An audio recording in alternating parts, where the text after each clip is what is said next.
Hey everybody, welcome back to Video Mess. So today we're going to be doing a series on the MiSTer FPGA DE10 Nano project, and we're going to be doing something a little bit different today because you guys have all been asking for it.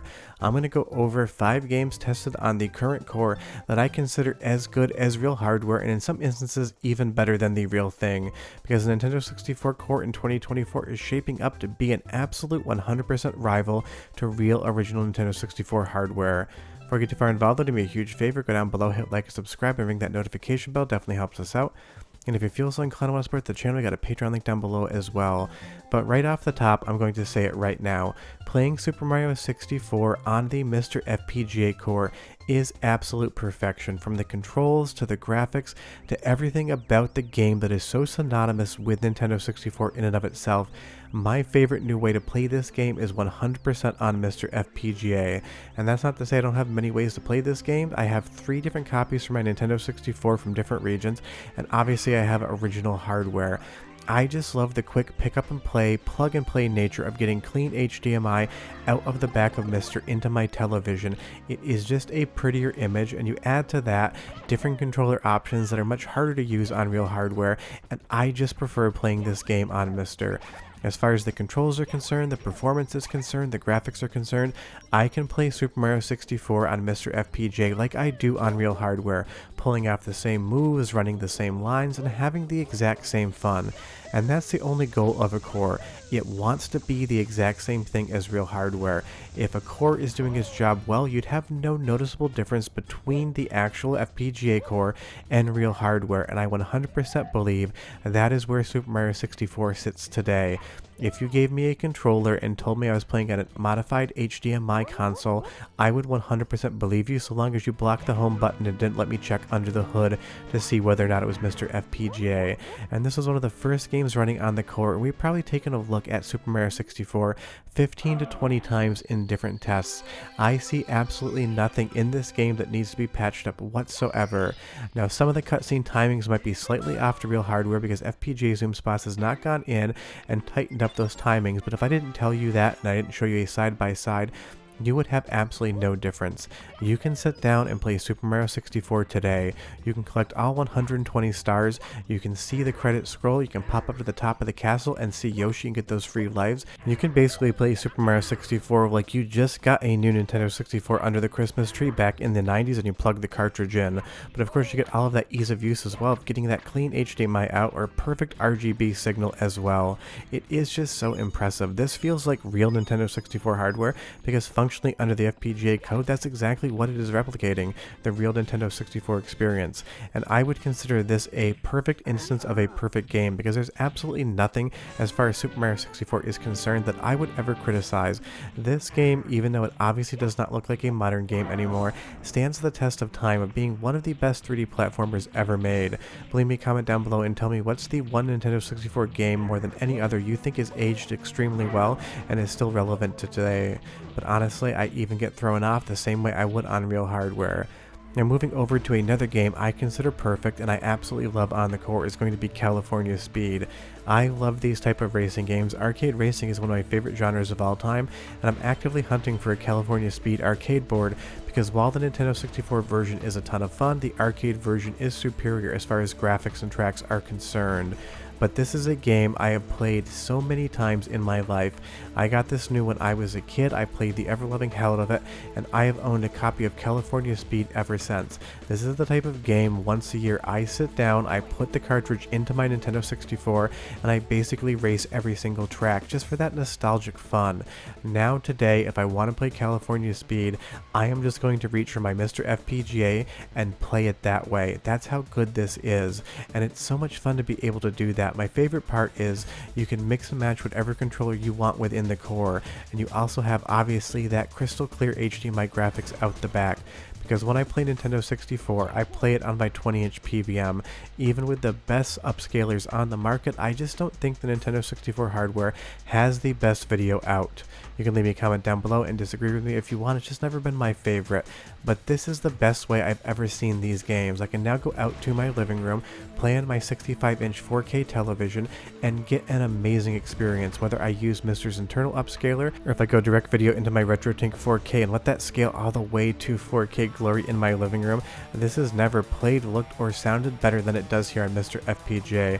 I'm going to give you a little sample of the soundtrack as well because it is quite fun, if a bit muffled, but do be aware that's part of the game in and of itself, and I'll be right back with more.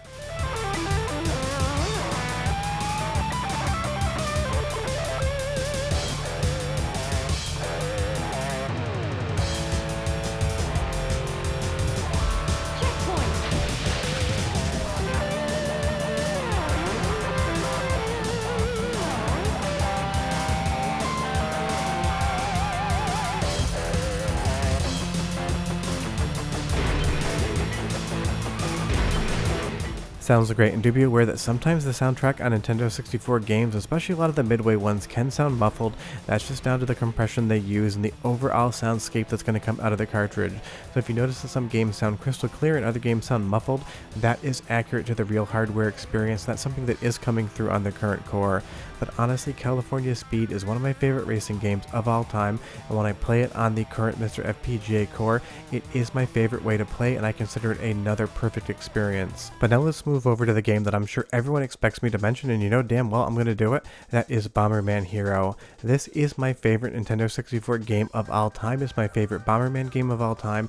This to me is a perfect game. I'm not here to try to tell you that this is a 10 out of 10 as far as you're concerned, but for me, Bomberman Hero can do no wrong. I play this game from start to finish once a year. I have since it came out in the 90s, and I just fell in love with it back then. It has a cute, colorful nature and one of the best soundtracks of any video game I have ever played. So much so that I have the double album vinyl on my record player right now. I was listening to it last night while I made dinner. And this is the type of game that I probably played more of than any other Nintendo 64 game in my entire life. And just watching this intro cutscene run here, not only does it seem absolutely spectacular and adhering to real hardware, but it just makes me so happy to see this. And that's the fun part about the current core and the MiSTer FPGA Nintendo 64 core in general. It's allowed a lot of us, myself included, to relive the nostalgia of discovering Nintendo 64 like we did back in the 90s. I know the feel of this game, I know the weight of Bomberman, I know how he controls. Honestly, I could beat this game from start to finish in 15 years if I haven't played it in that time frame, so long as my brain had not turned to pudding by that point in time. If I keep talking about video games on YouTube, that might in fact happen. But this is just absolutely the same experience as you're getting out of a Nintendo 64 console. I have this game boxed in North American versions, I have it boxed in PAL versions, I have it boxed in NTSC, Japanese versions, I have the soundtrack. There's nothing Bomberman Hero I will not collect, and there's nothing that I don't know about the game as far as Nintendo 64 is concerned. Play this game if you never have. It is so simple, it's so charming, it's so fun, the soundtrack is so amazing. This is just from start to finish what I consider a special game, and what you're getting here on MiSTer FPGA is the exact identical experience you would get on real console hardware. And again, with the graphics, it just looks so good over HDMI or even the RGB analog signal, because a lot of the reason I love this core so much is that my Nintendo 64 is still stock. I have not RGB modded it, I have not HDMI modded it, I just never got around to doing it, and now with this core, it is absolutely not essential that I mod that real hardware, because it's not only an expensive modification, it's also an exceedingly difficult one as far as console mods are concerned. I could pull it off, but most people probably couldn't. That's not a brag, I could screw it up easily as well, depending on the type of day I'm having, but it's just one of those things I can now leave my Nintendo 64 stock and play Bomberman Hero on the core, because everything from the graphics to the sound to the controls is just a 10 out of 10 perfect as far as I'm concerned. But leave me a comment down below and tell me if you've ever played Bomberman Hero and what your favorite 3D platformer on the Nintendo 64 is.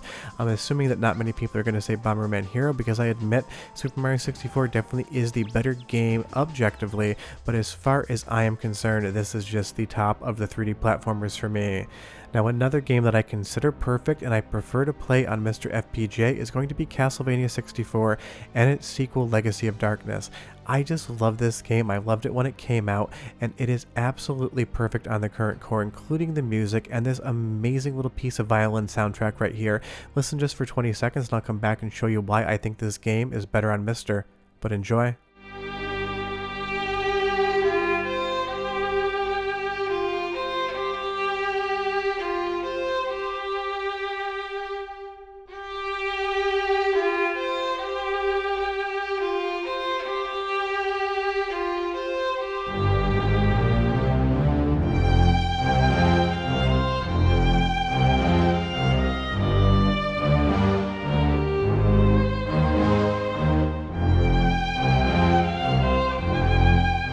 Not only is that one of the best pieces of Nintendo 64 soundtrack in my opinion, it also sounds better than it ever has coming from my real Nintendo 64, because we have that HDMI audio out coming across as well, or you can do a higher quality audio on an analog I/O board with RGB out because of what MiSTer is capable of.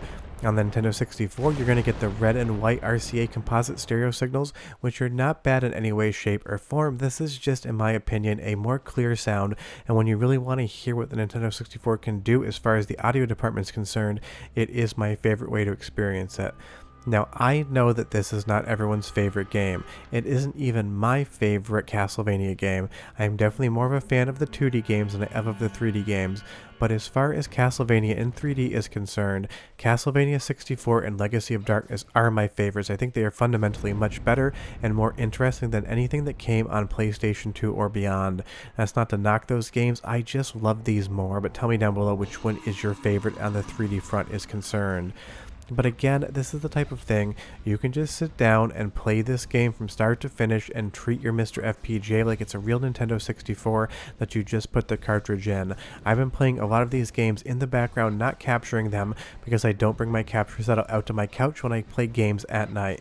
I do try to separate some of the video games for the channel purposes to my fun times, and I've gotten almost all the way through with both Castlevania games because I change nights out. If I play 64 on Monday, then I'm going to play Legacy of Darkness on Tuesday. And the number one thing I can say is when I'm playing these games on MiSTer FPGA, I don't even notice what platform I am playing them on. I'm just sitting down and having fun, and that's where the core is for so many games right now. You don't think about that it is not a finalized core. You don't think about the fact that you are replicating a Nintendo 64 in FPGA code. You just think you're sitting down to play some of your favorite Nintendo 64 games and enjoy yourself that night. That is where the core is, and that's why I'm starting to do this series about these perfect games, because this game has been great now for maybe a month and a half after it started working back in 2023 with TLB, and it is in a situation where you can just sit down, play it from start to finish, and just imagine you're using a real Nintendo 64 that just happens to be plugged into the HDMI in port on the back of your television. But I got one more game for you, and this one's actually surprising for me as well. Not that it is perfect on the core, because it 100% is, but that it made my top 5 list as far as the first 5 games I wanted to talk about. Now, I played Star Fox 64 back in the day, and while I enjoyed it, it was never my favorite Nintendo 64 game. I had a lot of friends in school that loved the game, and while I did like it, it just never hit me the same way that it did other people. But having retested this game probably over a dozen times on different cores, talking about the different graphical improvements, I actually just found myself kind of playing Star Fox 64 in the background in the evening to check the game out and give it another chance. And honestly, I've been having so much fun playing this, way more so than I ever did back in the day, and I think that's just down to being so enamored with what the core was actually doing. I was so impressed to see all the visual changes, all the frame rate increases, that I spent more time playing Star Fox 64, and I ended up enjoying it more than I remembered, and I am now almost all the way through a playthrough as well. That's the thing about MiSTer FPGA. It's not just there for you to play your favorite games of all time. I don't need another way to play Bomberman Hero. I've got so many ways to play it. But going through with these tests, checking out the library of games that I am not as familiar with, and giving them more time has actually given me a greater appreciation of some games. Now, don't get me wrong, I know I'm in the minority when I say Star Fox was not my favorite game ever. I had it on Super Nintendo as well, and it also didn't really hit me much there. It's just one of those things. Maybe it was a time and place in life that I just didn't really gravitate towards this genre.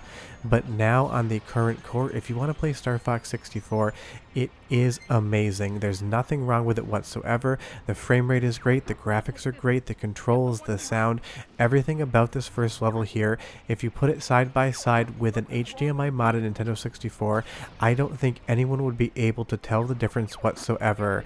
And I know soon that I'm going to be doing some comparison videos. I've actually talked to FPGA Zoom's boss about what parts are ready to compare, and honestly, I'm not even that excited to make the video because I don't think anyone's really going to be able to spot where the differences lie, outside of the fact that my Nintendo 64 is going to have to be an S video, and I may need to back the core up to S video as well, so I can at least match the graphical quality of the video signal. but this entire level, I'm just running it through from start to finish just so you can see how well it performs.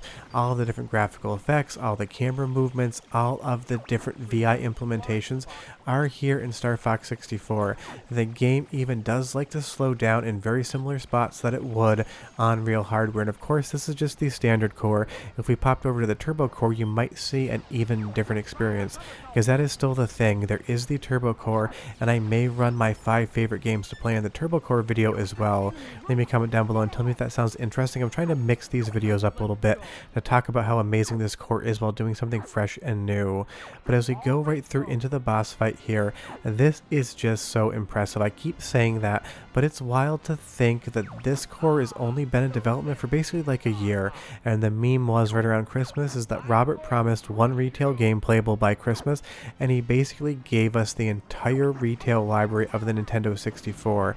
And now with all of the different bug fix patches he's put out in different cores, we're so close to having a 100% completed Nintendo 64 core.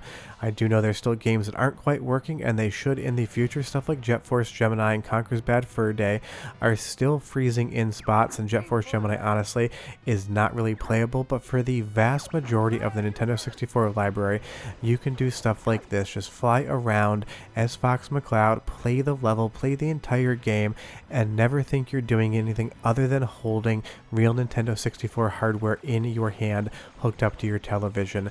And that is probably the highest compliment I can pay to the core so far, that I'm able to make a video with 5 games that I consider to be perfect on the MiSTer FPGA, and in some instances my preferred way to play over real hardware. Because you know, if you watch the channel, I absolutely love real hardware. I've got over 50 consoles, probably over 100 arcade boards, dozens of handhelds, and thousands of games to put into all of those different systems.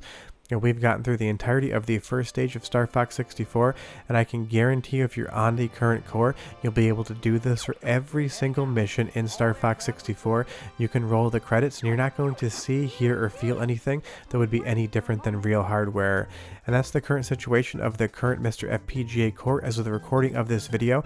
I may do a part 2 of this as well as Andy D's picks that are going to be coming up later on in the week. But if you have any other ideas for Nintendo 64 MiSTer FPGA videos, leave them down below, because I am kind of playing with the formula a little bit.